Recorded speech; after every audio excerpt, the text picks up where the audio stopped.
Olá pessoal, tudo bem? Nós estamos na nossa série sobre profecias, escatologia, a doutrina dos últimos dias, e agora nós vamos falar sobre uma outra temática pré-milenista, ou seja, no nosso posicionamento pré-milenista, também pré-tribulacionista, que é a questão da tribulação. Como é que a tribulação se processa? O que é a tribulação? O que a Bíblia diz? Quais são as características dela?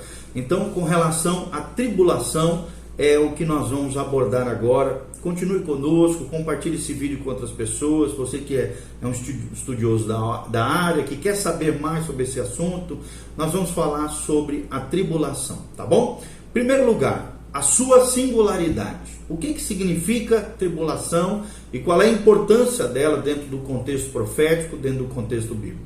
Quando descreveu o período da grande tribulação, o Senhor Jesus disse: porque nesse tempo haverá grande tribulação, como desde o princípio do mundo até agora não tem havido e nem haverá jamais. Nós vemos isso em Mateus 24, 21, é o texto básico que nós estamos usando aqui. Então esse será um tempo de tormento como nunca se viu na história do mundo. Ou seja, é um tempo singular, diferente de toda e qualquer era ou época desse mundo criado por Deus, obviamente nós que somos de Deus, criacionistas e assim tal. Desde que o Senhor disse essas palavras, ocorreram, é claro, na história, muitos tempos difíceis. E Ele mesmo alertou os seus discípulos. Em João 16:33, a Bíblia Sagrada diz: no mundo tereis aflições. O que então torna esse futuro período tão diferente dos demais períodos da história? Como é que a grande tribulação será tão singular assim? E duas características vão distinguir a tribulação de todos os outros períodos difíceis que o mundo já viu. Em primeiro lugar, a tribulação terá uma escala mundial. Vou repetir, em primeiro lugar, a tribulação terá uma escala mundial. Não é algo localizado, conforme diz a promessa de livramento, por exemplo, em Apocalipse 3:10. E é descrito em detalhes nos juízos do Apocalipse. Essas intensas perseguições locais e as calamidades que vemos hoje em dia não podem ocorrer no início da tribulação, pois esse tempo afetará o mundo todo. Eu vou repetir, essas calamidades afetarão não lugares isolados, esporádicos, como sempre houve na história humana, mas sim afetará o mundo todo. Todo o globo terrestre será afetado. Assim, a tribulação será algo singular, especialmente no que diz respeito à maneira como os homens reagem diante dela. Em um dos primeiros juízos, por exemplo, os homens vão esconder-se nas cavernas e penhascos e dizer aos montes, como diz lá em Apocalipse 6,16: caia sobre nós e escondei-nos da face daquele que se assenta no trono e da ira do Cordeiro. Ou seja, quando a grande tribulação vier, os homens agirão como se pensassem que o mundo está chegando ao fim. E eles vão se perceber disso. Então, durante anos, algumas pessoas vêm falando, como se pensasse que o fim do mundo está próximo. Mas no início da tribulação, elas sim perceberão que o fim está próximo. Mas no início da tribulação, elas perceberão também que o fim realmente não tardará, está chegando. Hoje em dia, por exemplo, os cientistas políticos e até mesmo os líderes da igreja alertam para o fato de que o fim da história humana poderia ocorrer muito em breve. E usam até mesmo o termo Armageddon, ou seja, Armagedon. As pessoas, porém, não se comportam como se crescem nisso, vivem como se Jesus não estivesse voltando, ou como se essa tribulação, esses juízos não viessem sobre a terra. Então as pessoas, porém, não se comportam como se crescem nessas verdades que as Sagradas Escrituras afirmam. Propriedades estão sendo compradas, vendidas, as economias são acumuladas, os planos continuam sendo feitos para o futuro, mas quando a tribulação vier, preste atenção, quando a tribulação vier, as pessoas vão esconder-se em abrigos antibombas, buscarão a morte em vez de preservar a vida, e o futuro, naqueles dias, não terá atrativo algum. Vou repetir, o futuro naqueles dias não terá atrativo algum. Essa perspectiva do futuro será frustrada, a esperança de um futuro melhor, maravilhoso, nesse período tribulacional será exaurida, não terá atrativo algum. Então, isso faz com que haja essa singularidade da tribulação. E essa singularidade está no fato de ser em escala mundial e de caracterizar esse tempo em que as pessoas desejarão morrer mais do que viver. Algum tempo, durante a tribulação, até mesmo o suicídio será impossível e as pessoas serão forçadas a viver para passarem por esses juízos de Deus sobre a terra. Como é que será, segundo ponto, o início da tribulação? A tribulação não começa necessariamente no dia em que a igreja for levada para se encontrar com o Senhor no ar, o que a gente chama de arrebatamento, e nós já mencionamos em vídeos anteriores sobre isso. Embora nós cremos, que o arrebatamento preceda o início da tribulação, as Escrituras nada dizem se algum tempo transcorrerá ou não, e qual a sua duração, entre o arrebatamento e o início da tribulação. Na verdade, a tribulação começa com a assinatura de uma aliança entre o líder de uma organização representando os países da Europa, o antigo Império Romano, que ressurgirá, e o povo judeu, o povo da promessa. Esse tratado dará início, então, aos eventos da 70ª semana, ou seja, dos 7 anos da profecia de Daniel. Existe, então, um intervalo de duração indeterminado entre as primeiras 79ª semanas de 7 anos cada, obviamente, e a última semana, o que é conhecido entre as profecias como a 70ª semana de Daniel, que contém 7 anos proféticos, ok? Então estamos vivendo hoje o quê? Nesse intervalo que é chamado de dispensação da graça, era da igreja, e é o tempo no qual Deus está formando a igreja, o corpo de Cristo, o corpo dos salvos, para salvar tanto os judeus como gentios. É o grande mistério oculto de outrora que foi revelado por Cristo ao apóstolo Paulo, que nós vemos ali tanto nos evangelhos, o início da igreja, os primeiros discípulos, como com a perpetuação do livro de Atos, o início da igreja primitiva, compostas por judeus e por gentios. Então, considerando que Deus ainda não terminou esse plano atual, essa dispensação atual, a era da igreja, a última das 70 semanas ainda não começou.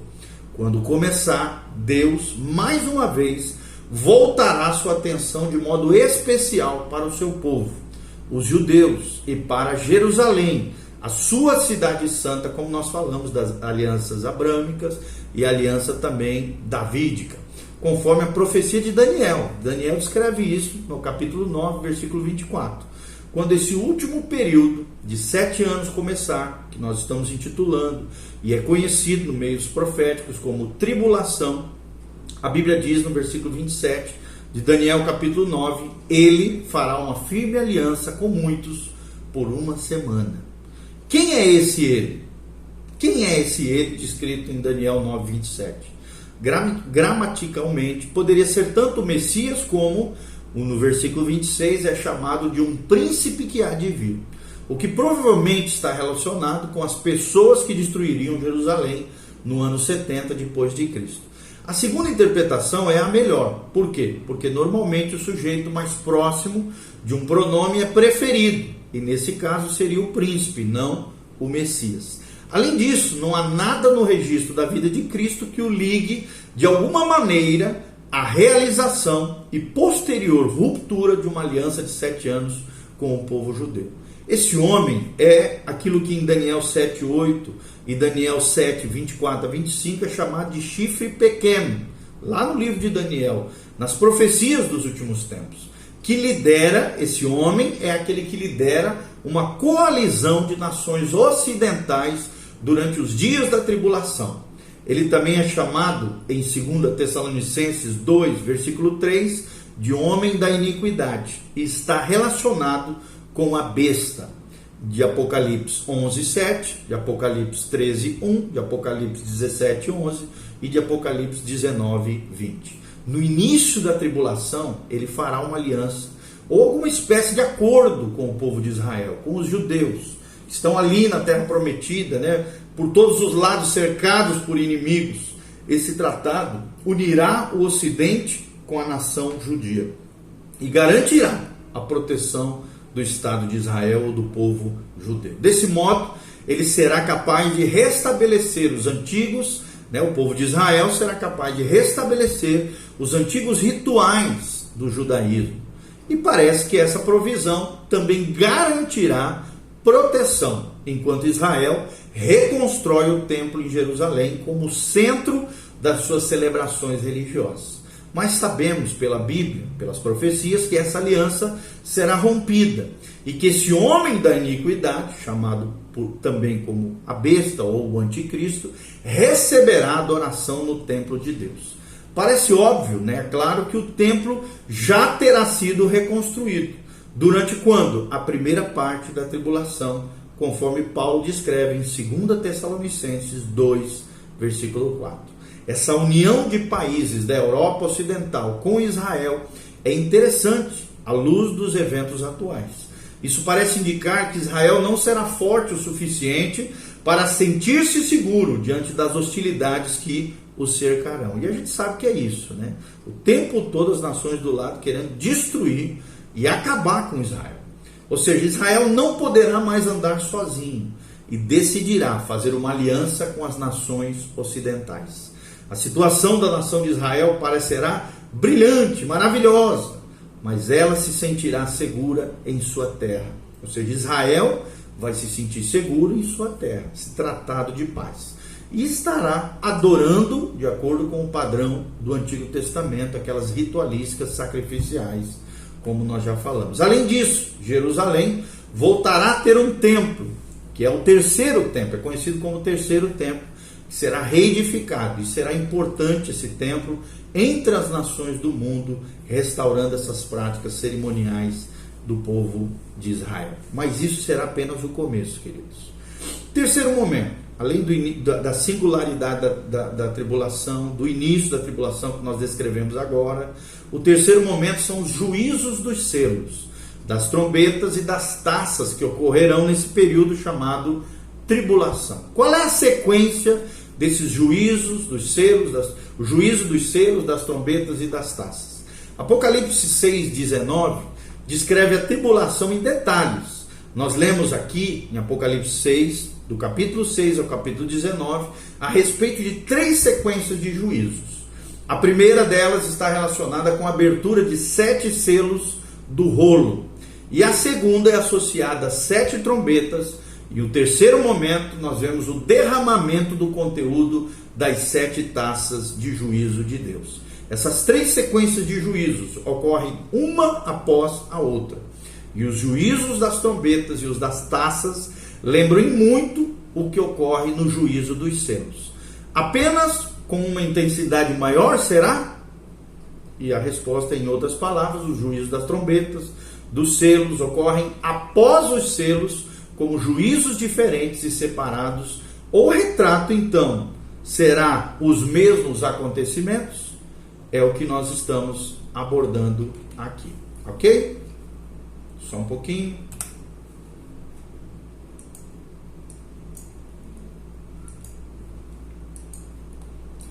Tratando mais desse assunto, dos selos, dos juízos, nós acreditamos, querido, que essas 3 séries sucedem uma após as outras, em sequência cronológica, e que não há superposição entre elas.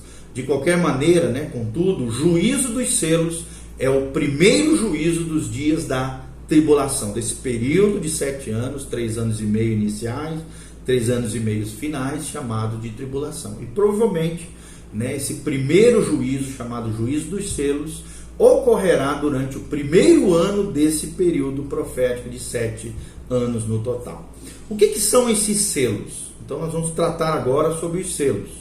Os selos, primeiro, o juízo do primeiro selo, nós vamos estar abordando no vídeo em sequência, tá bom? Continue conosco, que Deus abençoe a sua vida, no nome de Jesus, louvado seja o nome do Senhor. Continue conosco, faça seus comentários e Deus te abençoe em nome de Jesus.